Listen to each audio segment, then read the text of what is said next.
नमस्कार सर्वांना आनंदमय व प्रसन्न शुभ सकाळ।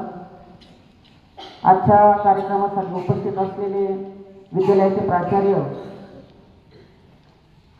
आहेर सर, उपमुख्याध्यापक महेश गौरखेडे सर, माध्यमिक विभागाच्या विभाग प्रमुख स्वाती मॅडम, त्याचबरोबर प्राथमिक विभागाच्या विभाग प्रमुख उल्का मॅडम, सर्व मराठी विषय शिक्षक, सर्व उपस्थित शिक्षक वृंद व विद्यार्थी मित्रांनो, आज साहित्यिक, कथाकार, कादंबरीकार, पद्मभूषण कविवर्य कुसुमाग्रज म्हणजे वि.वा. शिरवाडकर यांचा जन्मदिवस।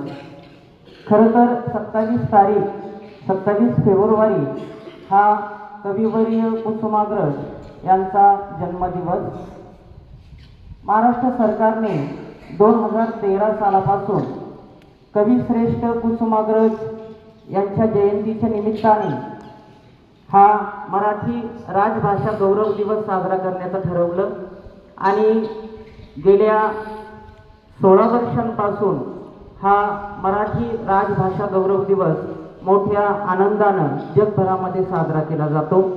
म्हणून सर्वप्रथम मी माझ्याकडून सर्व मराठी बांधवांकडून मराठी राजभाषा गौरव दिनाच्या खूप खूप शुभेच्छा आपल्या सर्वांना देतो। खरं म्हटलं तर महाराष्ट्रामध्ये अनेक साहित्यिक होऊन गेले, त्यामध्ये वि. स. खांडेकर, शांता शेळके, विश्वास पाटील असतील, प्र. के. अत्रे असतील, असे अनेक साहित्यिक होऊन गेले। कथा, कविता, कादंबरी, नाटक, चरित्र, आत्मचरित्र, निबंध, ओव्या, गवळणी, अभंग असे अनेक साहित्याचे प्रकार त्यांनी हाताळले व लिहिले। महाराष्ट्राची ही जी मराठी भाषा आहे ही पुढे नेण्यासाठी या सर्व लेखक, लेखिका, कवी, कवयित्री यांनी मोलाचं सहकार्य या ठिकाणी केलं। त्याचबरोबर साहित्य प्रकाराचे वेगवेगळे विषय, पैलू या ठिकाणी हाताळले। खरं तर आपल्या महाराष्ट्राला ही मराठी देणगी लाभलेली, मराठी भाषा ही एक देणगी लाभलेली असून खरं तर तिचं जतन, संवर्धन करणं, ती वाढवणं, टिकवणं हे आपल्याच हातामध्ये आहे। आजचा काळ हा तंत्रज्ञानाचा आहे आणि या तंत्रज्ञानाच्या काळामध्ये सुद्धा आपण आपली मराठी भाषा टिकवून ठेवणं ही खरं तर काळाची गरज आहे। या भाषेचा जो उगम आहे किंवा सुरुवात जी आहे ती मुळामध्ये संस्कृत भाषेपासून झाली। संस्कृत, प्राकृत आणि मराठी भाषा, खरं तर संस्कृत भाषेला या मराठी भाषेची जननी असं म्हटलं जातं आणि नंतर ही मराठी भाषा बहरत फुलत गेली। 11व्या शतकामध्ये खऱ्या अर्थाने कवी मुकुंदराज यांनी विवेक सिंधू हा मराठीमधला आद्य ग्रंथ लिहिला आणि त्यानंतर 12व्या शतकामध्ये संत श्रेष्ठ ज्ञानेश्वर महाराज यांनी संस्कृतमध्ये असलेली भगवद्गीता ही ज्ञानेश्वरीमध्ये लिहिली आणि पुढं आपल्याला माहितीच आहे का अनेक संतांनी मराठी साहित्य क्षेत्रामध्ये ओव्या असतील, अभंग असतील, गवळणी असतील हे लेखन केलं। खऱ्या अर्थाने 16व्या शतकामध्ये ज्यावेळेस परकीय आक्रमण आपल्या महाराष्ट्रावरती झालं, छत्रपती शिवाजी महाराज यांनी आपली मराठी भाषा टिकून ठेवण्याचं कार्य या ठिकाणी केलं। संत, पंत, तंत आणि वेगवेगळे शाहीर यांनी सुद्धा पोवाड्यांच्या माध्यमातून आपली मराठी भाषा जतन केली त्या काळामध्ये आणि ही मराठी भाषा अधिकच फुलत गेली।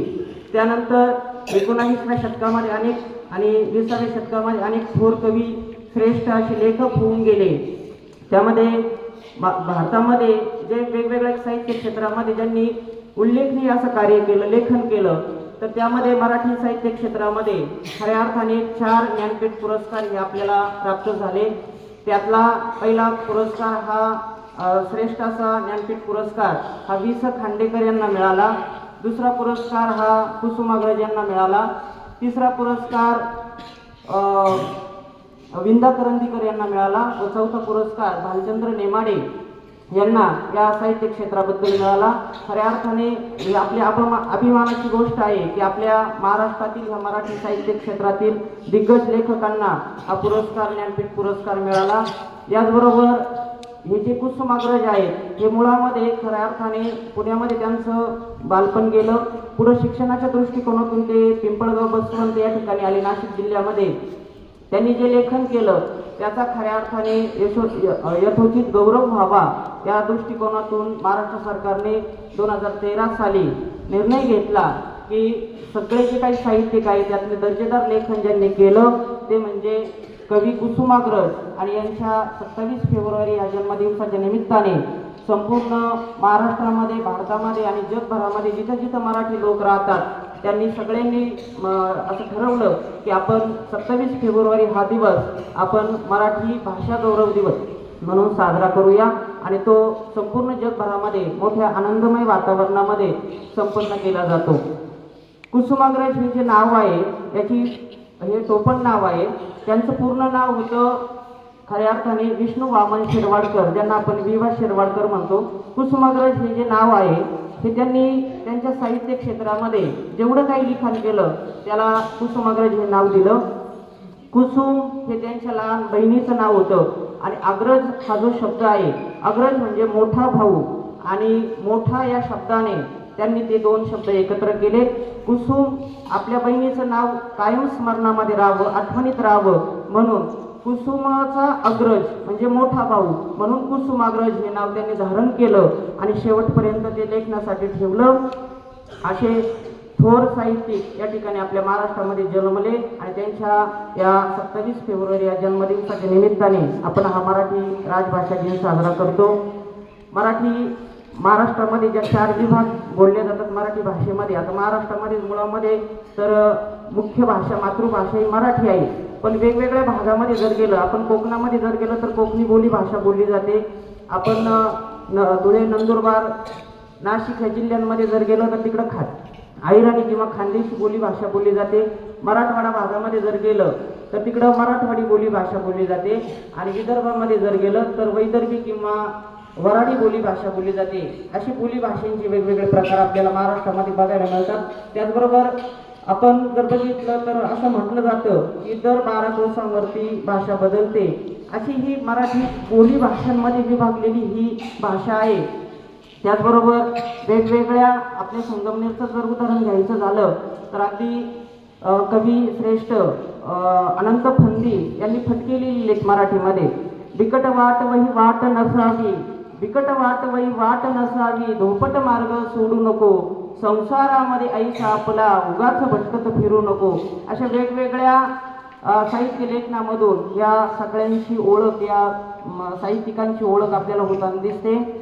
एक छोटीशी कविता आहे ती तुमच्या समोर सादर करतो. मराठी आणि इंग्रजीचा स्पर्श झालेला कशा पद्धतीने आपण आपली मातृभाषा यातून विसरणार नाही किंवा आपण ती टिकून ठेवणं कशी गरजेची आहे. थोडक्यामध्ये एक कविता मी आपल्यासमोर सादर करतो. मातृ म्हणा, मदर म्हणा, आई शब्दात जीव आहे. पिता म्हणा, पप्पा म्हणा, बाबा शब्दात जाणीव आहे. सिस्टर म्हणा, दिदी म्हणा, ताई शब्दात मान आहे.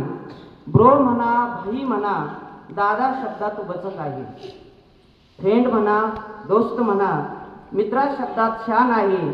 एंड म्हणा, फिनिश म्हणा, अंत शब्दात खंत आहे. दीवार म्हणा, ऑन म्हणा, भिंत शब्दात शब्द जिवंत आहे. रिलेशन म्हणा, रिश्ता म्हणा, नातं शब्दात गोडवा आहे. एनिमी म्हणा, दुश्मन म्हणा, वैर शब्द जास्त कडवा आहे. सर म्हणा, मॅडम म्हणा, गुरु शब्दात अर्थ आहे. ग्रँडपा म्हणा, ग्रँडमा म्हणा, त्यात काही मजा नाही. आजी म्हणा, आजोबासारखे सुंदर नाते या जगात नाही, सुंदर नाते या जगात नाही. हाय म्हणा, हॅलो म्हणा, हात जोडणे हा संस्कार आहे. हात जोडणे हा संस्कार आहे. हात जोडणे हा संस्कार आहे.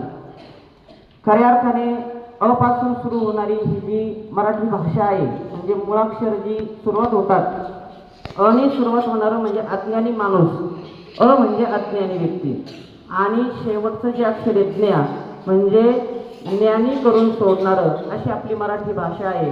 ज्ञ म्हणजे ज्ञानी, अपासून अज्ञानी माणसाला ज्ञपासून ज्ञानी करून सोडणारी ही मराठी भाषा.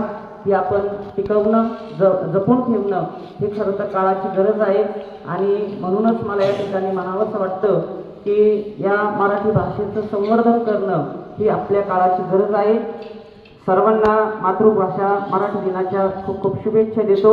आणि एक शेवटची एक जी कविता आहे सुंदर ती या ठिकाणी सादर करतो. नारायण शुक्ल यांनी ही कविता लिहिलेली आहे. ज्यावेळेस आम्ही शाळेमध्ये लहान म्हणजे ज्यावेळेस 3री-4थीला होतो त्यावेळेस आम्हाला अभ्यासक्रमामध्ये ही कविता होती. लाल टांगेवाला. नारायण शुक्ल कवी आहे त्याचे. लाल टांगा घेऊन आला लाला टांगेवाला, लाल टांगा घेऊन आला लाला टांगेवाला, ऐका लाला गातो गाणी लल्लल लल्ललला, ऐका लाला गातो गाणी लल्लल लल्ललला, कुर्ता लाले लाल त्याची तुमान लाले लाल, टोपी लाले लाल त्याचा गोंडा लाले लाल, लाले लाल गोंडा उडवीत आला टांगेवाला, लाले लाल गोंडा उडवीत आला टांगेवाला, ऐका लाला गातो गाणी लल्लल लल्ललला, टांगा लाले लाल त्याचा घोडा लाले लाल, चाबूक लाले लाल त्याचा लगाम लाले लाल, लाले लाल चाबूक उडवीत आला टांगेवाला, लाले लाल चाबूक उडवीत आला टांगेवाला, ऐका लाला गातो गाणी लल्लल लल्ललला, लाल परकरणे सुनाली लीला बोले त्याला, चल रे लाला नेरे मला माझ्या गावाला, लीला बसली टांग्यामध्ये टांगा सुरू झाला, लीला बसली टांग्यामध्ये टांगा सुरू झाला, ऐका लाला गातो गाणी लल्लल लल्ललला, झाडे लाले लाल त्याची फुले लाले लाल, रस्ता लाले लाल त्याचा धुरळा लाले लाल, लाले लाल धुरळा उडवीत गेला टांगेवाला, लाले लाल धुरळा उडवीत गेला टांगेवाला, ऐका लाला गातो गाणी लल्लल लल्ललला, ऐका लाला गातो गाणी लल्लल लल्ललला, ऐका लाला गातो गाणी लल्लल लल्ललला. धन्यवाद.